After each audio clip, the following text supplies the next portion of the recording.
Так, аналогияларды талдоону улантабыз, балдар. Азыр бизде Инстаграмдан, бул жактан, ошондой эле Телеграмга да ссылка жөнөттүм. Зумга кошулуп алсаңар да болот. Мен бул жактан деле көрсөтө берем азыр. Так, мына Зумда түз эфирде сабак болуп атат. Балдар талдайбыз, Биринчи аналогия канааттанган нааразычылык дейт. Канааттанган нааразычылык бул эмнени түшүндүрөт? Биринчи эталон сөздүн ортосундагы катышты табабыз. Катыш бул жерде антонимдер болот. Мисалы үчүн канааттанган деген бир нерсеге мындай ыраазы болуп турат, Анан нааразычылык деген ошо нааразы. Демек антоним. Эми биз варианттардан эмне кылабыз? Ушул антонимди тапсак жетиштүү болот. Телеграмга келбеди дейт. Мен эме личкага жөнөттүм эле. Телеграм каналга ыргыткан жокмун да. Мейли бияктан деле көрө бергиле. Жакшы эле көрүнүп атат да. Так. Билген аракеттенбеген дейт, Эми билген менен аракеттенбеген бул жакшы антоним болбойт. Күчтүү кубат десек синоним сыяктуу эле болуп калат. Анан ишенген, күмөн десек, ушул бизге антоним экен, чынбы? Анан биз В варианты жакын эле келип атат, ошондой эле Гны да текшерип койсак ачык түс дейт. Бул такыр эле башка темага кирип кетти. Ошол себептен биз ишенген, күмөн дегенге эле токтолобуз. Макулсуңарбы, Макулбуз. Анда улантабыз. Экинчи аналогия баш жоолук дейт, Так, бир сыйра эменде карап коелу комментарийлерде. Так, саламатсызбы В дейт, сразу туура жообун айтыптыр, Жыпаргүл, молодец. Жыпаргүл кыйын экен, уктап коеюн, Айфон кире элек пока, айфондорубуз да бар эле. Так, дальше. Варианттарыңар болсо сунуштай бергиле, комментарийге жаза бергиле, анан бул жакка дагы боло берет. Так. Баш жоолук дейт. Баш жоолук десек, жоолукту башка салабыз да. Мындай экөөнү элестетип карай турган болсок, баштын үстүнө мындай бир нерсени бир нерсе каптап атат дейт, Күн системасы асман десек, бул эми билбейм. Такыр эле башка болуп калат го дейм. Токой чети бул деле. Сотка чехол, чехол сотканын үстүнөн каптап турат. Баш жоолукка окшош эле катыштырат эки нерседе. Тоок гана тоок деп койсок, бул тоокту мындай сыртынан кийгизип койгон жок да, тоок гана тоок кирет, чыгат. Чехол менен жоолук экөө аябай эле окшош болду, Ошондуктан В вариантына токтолобуз силер менен. Азаматсыңар. Үчүнчү вариантты карайлы. Үчүнчү вариант жугузуп алды нокас дейт. Нокас бул эмне, балдар? Нокас бул ооруп калды деген сөз да, ооруп калды. Ошондо биз бул жерде карай турган болсок, себеп натыйжа байланышы бар. Жугузуп алды бул себеп болот, нокас ооруп калды деген натыйжасы. Сыйлады, мас болуп калды дейт, Мас болушу мүмкүн сыйласа, бирок дайыма эле эмес да эми, мисалы. Жеп алды ток. Жеп алса, анан ток болот. Бул себеп натыйжа байланышыбыз бар. Ток дегенибиз ошо ток, курсагы ток. Жыгылды тайгак, бул болбойт. Себеби тайгак биринчи болсо, анан жыгылды десек, туура болмок да. Ушунда орун алмашуу болсо, мисалы, балдар, ал роль ойнойт. Ошондуктан В варианты туура эмес болуп калды. Туурады бүтүндөй эми бул такыр эле тескери жакка кетип атат. Ошондуктан биз В вариантына эле токтолобуз. Так, бизде биякта Zoom'дагы катышып аткандардан дагы комментарийлер бар экен, карап коелу, Вны сунуштаптыр, Бны сунуштаптыр, В болуп атат экен, бирок Эмне себептен экенин түшүндүрүп бердим. Макулсуңар, Дальше. Төртүнчү аналогияны карайлы, балдар. Төртүнчү аналогиябыз бул жертөлө жеп койду дейт. Жертөлөнү билесиңер да, погреб деп коебуз биз, Жертөлөнү эмнеге колдонобуз биз? Бир нерсени сакташ үчүн. Жеп койду болсо, ошол мындай антонимдик катыш деле бир четинен бул жерде бар десек болот да, антоним. Мисалы үчүн жертөлө бул сактоо, а жеп койду наоборот коротуу деген мааниде болуп турат, бизде комментарийлерде бар экен, бул жактан окуп коелу. Батма сунуштап атат, так, андан кийин Жепар Гүлдага дейт, сейф коротуп койду.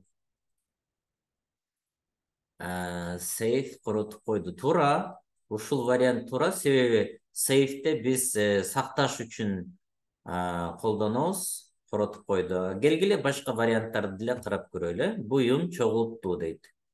Так, ринг күрөштү, унаа оңдоду дейт. Булар эми окшоп эле турганы ачык эле көрүнүп турат. Ошон үчүн А варианты ачык айкын. Ошого токтолдук.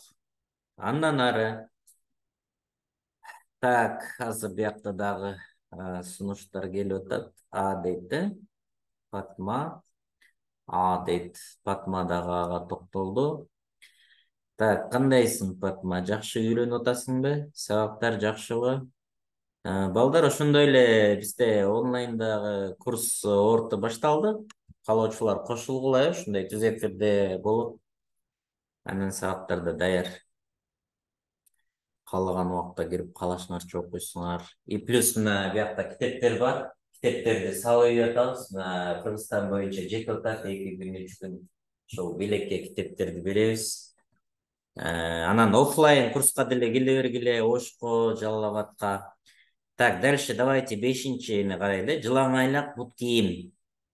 Жылаңайлак бут кийим. Бул эмне деп байланыш түзсөк болот? Бут кийим, жылаңайлак бул бут кийими жок деген сөз, Анда келгиле ушул сүйлөмдү бардык вариантка эле коюп көрө берели, Бийик үнү жок, чуркап кайык жок, чечкиндүү шеги жок, ачык түшүндүрүү жок дейт.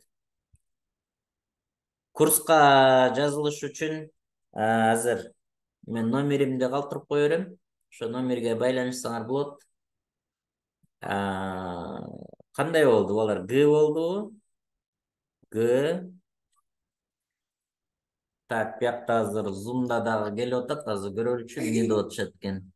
Патма ооба жакшы окуп атам дейт, Бул болсо мультик көрүп атат мына азыр. Ортого буга дагы далай көп жыл бар. Ошо жыргап атат. Так, хорошо. Дальше. Анда чечкиндүүнүн шеги жок деген сүйлөм, жылаңайлактын бут кийими жок деген сүйлөмгө туура келип атат, чынбы? Ошондуктан биз чечкиндүүнүн шеги жок деген сүйлөмдү курсак, ошол туура келип атат. Макулсуңарбы ошого? Анан чуркаптын кайыгы жок, бийиктин үнү жок деп койсок, сүйлөм өзү эле күлкүлүү болуп калып атпайбы? Ушинтип эле мындай кыскача сүйлөм куруп анан кылып койсо да болот да. Так, дальше давайте кеттик анда. 6-нчы аналогия, сүрөт, рамка. Сүрөт, рамка эми ошо сүрөттүн мындай четинде турат го. Ошондой окшошторду карасак болот, Кылыч, кын, терезе, айнек, айжыл, ошондо могу жакта азыр бир варианты калып кетиптир. Карайлычы эмнеси калып кеткен. Может, туура вариант ушул жакта. Роман, параграф дейт. Эми бул такыр эле башка нерсе окшойт, роман, параграф. Чынбы? Рамкага салып коебуз да. Ошондо терезени, айнек, бычак, терезе, айнек деле бул тескери болуп катат. Кылыч, кын деп коет го. Кылычты кынына салды деп, Кылычты, валейкум ассалам, орусчасы дейт, Орусча деле мейли, дагы бир сабак кылабыз го атайын, орусча азыр. Кыргыз класстар болуп атат көбүнчө анан. Ошон үчүн кылычты кынына салды деп коет, салгыч бар го, ошондуктан А вариантыбыз эле туура. Сүрөттү рамкага салып койдук деп айтабыз го. Ошентип карасак болот экен. Туура. Беримет Минбаева, Патма сразу А варианттарды сунушташты. Азаматсыңар, активдүү окуп атышат булар дагы. Молодцы. Анда дальше давайте. Андан ары. Дагы бир аз аналогия талдап коелу. Тигиш, тигүү дейт, Ана балдар варианттарыңарды сунуштай бергиле. Тигиш, тигүү. Бул эмне, кайсы катыш бар? Тигиш деген бул баягы тиккенде анан пайда болот да, чынбы? Тигиш бул мындай, тигиши жакшы экен или тигишинен ажырап кетти деп айтабыз го. Тиккенде баягы жип менен мындай келип кетсе, ошол тигиш болот. В вариант бүчүр даракты сунуштап атат. Бны сунуштады. Сыны мушташу. В дейт. Мисал үчүн тигүү, анан тигиш. Демек, тиксек тигиш пайда болуп атат. Себеп натыйжа байланышыбыз бар. Дарак болсо анан бүчүр дейт. Бирок бул жердечи балдар, мисал үчүн дарак бүчүрдүн себеби болот дейин десең, мындай анча жакшы окшошпойт да бул жерден себеп натыйжага. Бүчүр пайда болуш үчүн мисалы жаз бүчүр деп койсоң болот, себеби бүчүр жазында бүчүргө себеп болот, жаз баягы жылуу мезгил болуп деп мындай ой жүгүртсөк болот да. Анан айыл бул шаарга себеп болбойт эч кандай, бул эки башка эле түшүнүк. Ошондо могу жерде тигүүгө көңүл бурсаңар балдар, бул процесс, кыймыл аракет. Ошондуктан биз процессти карай турган болсок, А же Б вариантында эле процесс бар. Мушташуу бир процесс, анан сынуу болушу мүмкүн. Анан мушташса сынуу болот. Бул да вариант кичине туура келип атат. Анан казуу сол деп коет, сол. Сол ошондо казганда эмне болот? Солдор пайда болот. Солдор узун баягы казганда дейт, Ошондо мо тигиш тигүүгө экөөнүн мындай эмеси дагы сүрөтү да окшош да, ошондуктан А вариантына токтолобуз. Так, дальше. Умтулуу, жулкунуу дейт. Бул дагы аналогиялардын бири. Бул умтулуу, жулкунуу, күчөтмө даража катары карасак болот. Умтулуу бир нерсеге, жулкунуу аябай күч менен. Ошондо түрттүү жөлөдү десек, так, жулкунуудай күчөтүү жок. Тилдеди таарынчаак десек, эч кандай күчөтмөнү көргөн жокпуз.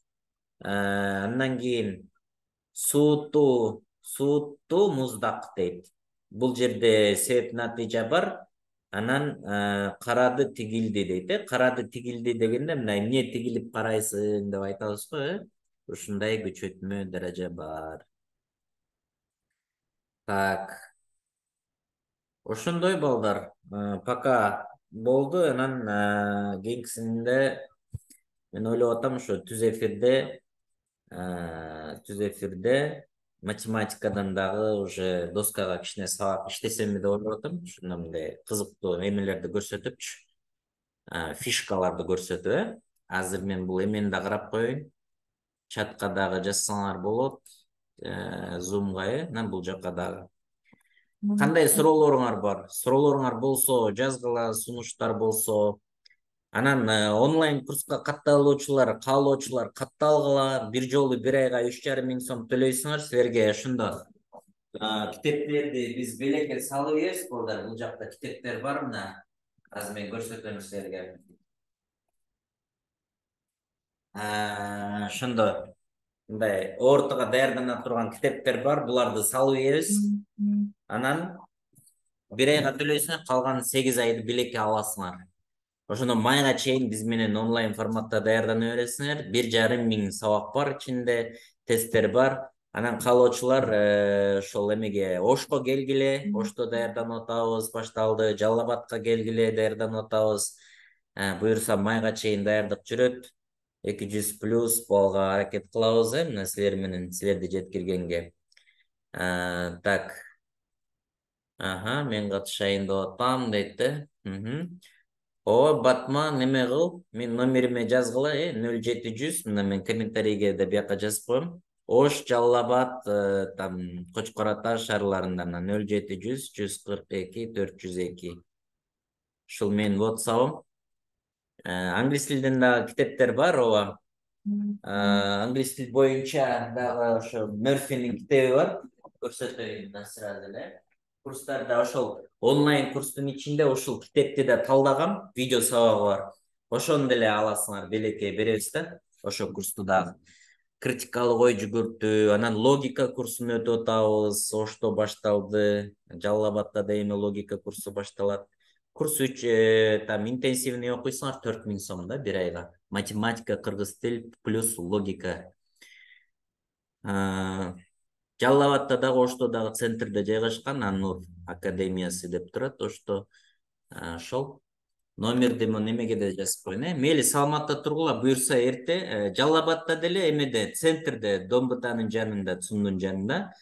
Шу жака келгиле, 3-этажда. Ал эми Ошто болсо, мен азыр бүгүн Оштомун. Бул жактан эртең логика боюнча сабактарды өтөбүз. Келгиле. Эртең еще онлайн түз эфирде математика боюнча да сабак чыгарам. Мейли, давайте, жакшы тургула. Так. Завершить. Бияка номерди жазып коеюн, 0700 142 402. Мейли, давайте, зумдан дагы жакшы тургула, анан сабакты кайталап көрөм десеңер, эмеге чыгарып коем. Инстаграмга запись кылып койдум. Все, жакшы тургула.